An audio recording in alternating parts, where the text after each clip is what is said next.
muchos pensamientos, filosofías satánicas que vienen permeando el pensamiento occidental y aún se han infiltrado en la iglesia de Cristo.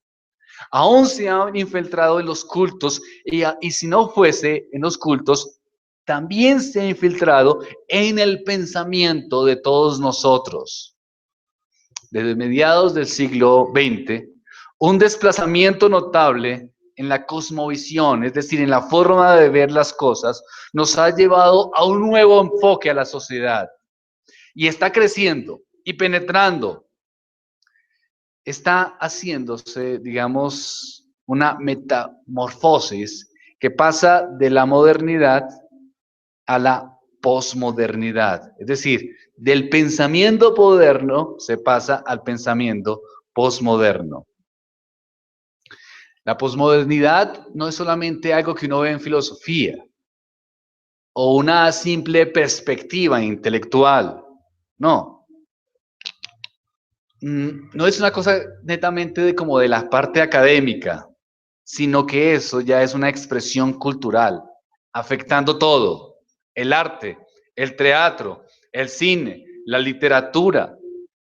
Todas las cosas de nuestra vida se están afectando por este pensamiento postmoderno, los estilos, la diversidad, la aceptación de las cosas de la ambigüedad, los cambios, los enfoques de las realidades, lo que pensamos, nuestra cultura, todo esto está siendo afectado por esta filosofía postmoderna.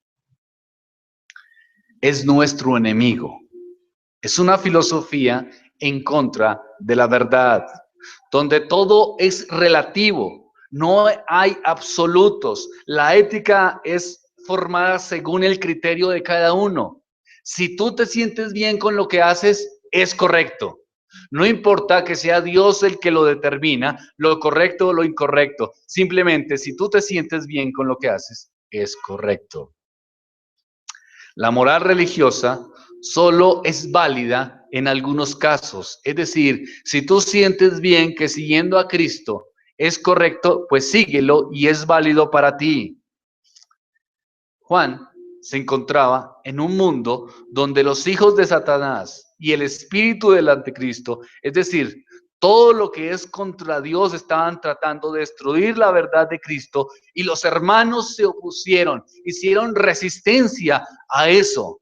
Y adivinen qué, queridos hermanos, vencieron.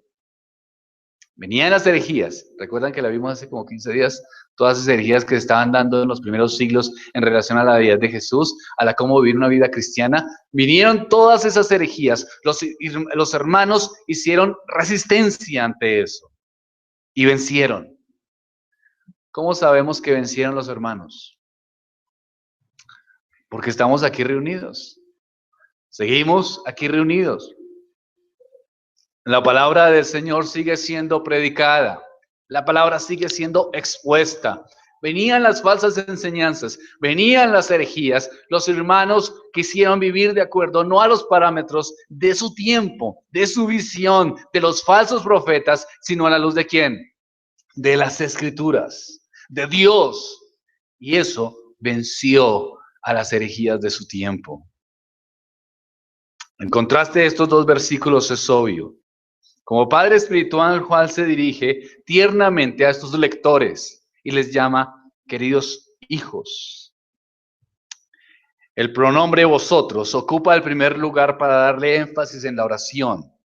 El escritor quiere decirle a los cristianos: vosotros, sí, vosotros sois hijos de Dios. Es decir, los lectores nunca deben olvidar que son diferentes, que tienen una herencia en su corazón y es una herencia divina, que no solamente son un pueblo especial, que son nacidos de Dios, sino que son llamados hijos de Dios.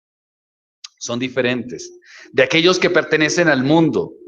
Juan hace un reclamo adicional: vosotros los habéis vencido. ¿A quiénes? Pues a todas esas filosofías que habíamos visto anteriormente. El uso del plural lo es en una referencia a los falsos maestros mencionados en el párrafo anterior. Juan escribe en tiempo perfecto. Los habéis ¿qué? Miren el texto, por favor. Los habéis vencido. Hijitos, estamos en el versículo 4. Vosotros sois de Dios. Esa es la argumentación. Lo que son, no son lo mismo, son otra cosa. ¿Qué son ellos? Sois de Dios. ¿Y qué hicieron ellos? Los que son de Dios, los habéis vencido. Plural, refiriéndose a quiénes. Pues a toda la filosofía mencionada en el párrafo anterior, pero en un presente, los habéis vencido. ¿Cómo los vencieron? En obedecer los mandamientos de Dios, en honrar las enseñanzas de su palabra. Ellos vencieron esta filosofía mundana a medida que obedecieron a Cristo. Los hijos de Dios nunca pueden jactarse en sí mismos, en su propio conocimiento y en su propio pensamiento. Es decir, cuando llegó todas estas filosofías anticristianas, todos estos pensamientos en contra de Dios, ellos no los siguieron alimentando en relación a sí mismos. Me explico. Ellos no tomaron y dijeron, bueno, sí, creo que estas filosofías son más congruentes a nuestra forma de pensar. Creo que estas filosofías son más congruentes a lo que yo creo y pienso que debe ser la vida, que debe ser Cristo y que debe ser Dios. Me parece bien, sigámosla. No, ¿qué hicieron ellos? Prefirieron no obedecer esos pensamientos y honrar por encima de cualquier cosa que las enseñanzas de su palabra. Esa es la forma en que el cristiano, el Hijo de Dios, vence al mundo. Una filosofía posmoderna que nos está afectando y el cristiano vence al mundo en la medida que el cristiano hace su opción o elige seguir los mandamientos de Cristo y no la filosofía posmoderna. ¿Cómo lo hace en la vida práctica, en relación a cada día? ¿Cómo está haciendo como padre? ¿Cómo está haciendo como mamá? ¿Cómo está haciendo como trabajador? ¿Cuál es su filosofía de vida en relación a las cosas? Si lo está haciendo aplicando los principios de Cristo y viviendo según las normas de Dios, ¿qué está venciendo? La filosofía posmoderna. Esa es la forma en que Dios nos indicó y estos hermanos lo hicieron. Es decir, nosotros podemos hacerlo. Somos un cambio cultural, pero ese cambio lo hacemos a la medida que nos dirigimos a la fuente principal, que es quien, Dios y sus escrituras. Ese es el punto. Vamos venciendo el posmodernismo a medida que vamos obedeciendo los mandamientos de Dios. ¿Cuál debe ser el anhelo más grande de un creyente? No es dejarse seguir por la filosofía que se está dando y en estos momentos, sino el anhelo más grande es conocer al Señor. Miren lo que dice Jeremías capítulo 9, versículo 24.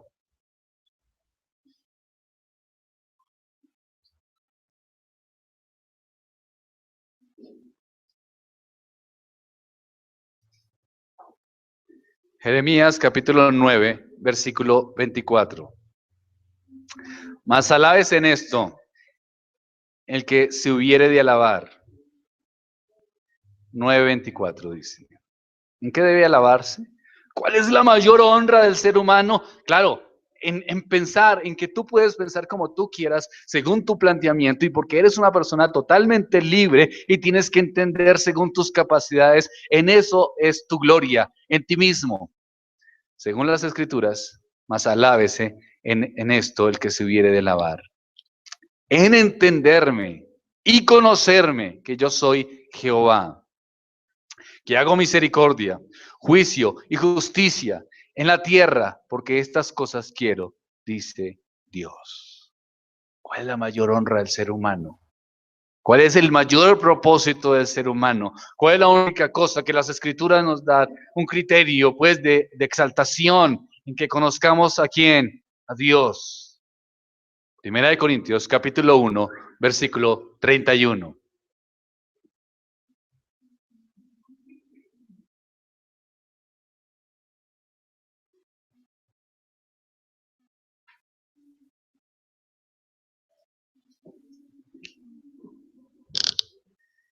Primera de Corintios 1:31.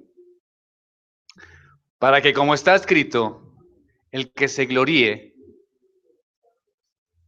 Ah, bueno, hay una gloria. ¿Cuál es la gloria?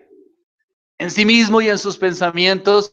Bueno, eso es lo que dice este mundo posmoderno. Tú eres, tú debes ser, piensa como quieras, vive como quieras. Esa es tu gloria, pero las escrituras dicen que el que se gloríe, gloríese en quién, en el Señor. Y Jeremías dice, ¿cuál es entonces el motivo de nuestra alabanza? En entenderme y conocerme. Es decir, el creyente tiene que hacer un énfasis en conocer a Dios.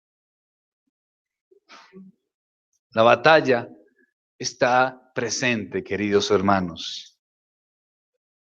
Por medio de la fe, los cristianos participan en la victoria.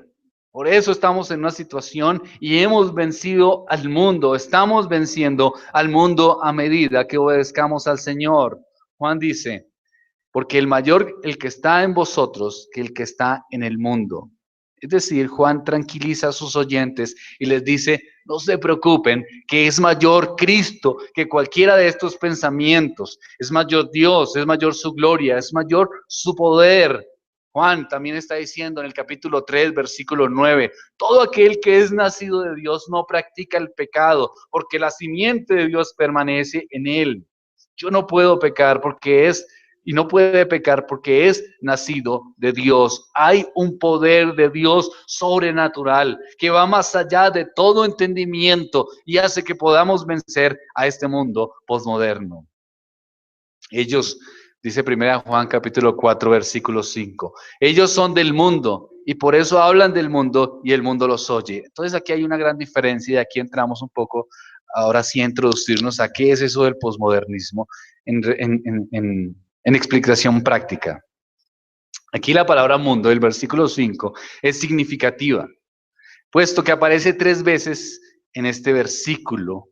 El significado de esta palabra aquí difiere un poco con el párrafo precedente, es decir, lo que estudiamos del 1 al 3, donde ahí tenía la connotación de un ámbito de vida humana. Aquí, en el versículo 5, aquí habla acerca de un ámbito hostil, un mundo de gente hostil, un mundo que no le parece bien las cosas de Dios. Es decir, los falsos profetas son del mundo. Derivan sus principios, sus pensamientos, sus metas, su existencia de este mundo. Es un mundo básicamente hostil. Ahora, ese mundo es una filosofía y esa filosofía es la filosofía postmoderna que estamos viviendo nosotros hoy día. Obviamente, Juan tenía otra experiencia, nosotros estamos viviendo esta experiencia. Ahora, ¿cuál es el pensamiento del mundo postmoderno? Hay muchas cosas, pero solamente quise investigar solo unas pocas y tomé a Antonio Cruz, que escribió un libro sobre posmodernidad, y toma, digamos, unas cosas y traté digamos que es mucho más contenido, pero traté de resumir unos criterios. En este mundo postmoderno, primero, hay muerte a los ideales. El individuo por moderno, tal vez por culpa de la avalancha de información que soporta diariamente, se ha transformado en un vagamundo de ideas. No se aferra a nada, no concreta nada, carece de certeza absoluta, nada le quita el sueño. Un día tiene una opinión de otra cosa, de una cosa, otro día tiene opinión de otra cosa. Nada le importa en relación a la parte de los ideales. Esos pensamientos que se dieron en los 60 en relación a la izquierda, esos pensamientos del hipismo, esos pensamientos de ideales que se van dando, ya hoy día no están, si me hago entender, no hay tipo de ideal, simplemente hay pensamientos diarios. Pero los jóvenes, los muchachos y aún los adultos ya no tienen una frecuencia de pensamiento a determinar qué es lo correcto y qué es lo incorrecto.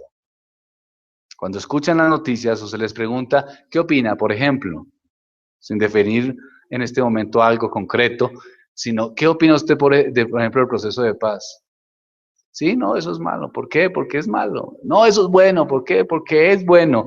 ¿Y ¿Cuál sería la constancia? ¿Por qué tú determinas que es algo correcto e incorrecto? Si yo te convenzo, pues sí, entonces no me parece que sea bueno, o listo, no es bueno. O sea, no me importa si es bueno o malo, mejor dicho. Si hay elecciones, salimos a votar, ¿y cómo votamos? Pensando, a ver quién es menos peor y ya. Pero no hay una argumentación, no hay un ideal, no hay un pensamiento en la juventud y en el pensamiento postmoderno. Se van cambiando, no hay cosa clara, los ideales han muerto, lo único que se busca es la satisfacción personal. Segundo, el auge del sentimentalismo. El postmodernismo grita, muera la razón y viva el sentimiento.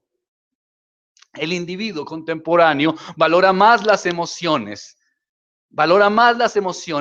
personales por encima de la razón. Esto afecta en la manera en que se toman las decisiones, la manera en que el hombre actual vive. La mayoría de los jóvenes, por ejemplo, toman sus decisiones sexuales con el sentimiento, no con la razón, no con la moral bíblica. Ya no se piensa en las razones, son los sentimientos, en lo que yo sienta, en lo que me conmueva, en lo que haga que mis emociones se muevan. Eso es lo que toma una determinación o una decisión. Por eso hay un alto nivel de frustración, hay un alto nivel de pesimismo ante las circunstancias y ante la vida. Solo van pensando en cómo los sentimientos van dirigiendo su vida. Ya Dios no es importante, las escrituras no son importantes, los padres no son importantes, el consejo apropiado no es importante. ¿Qué es lo importante ahora? ¿Qué dice tu corazón?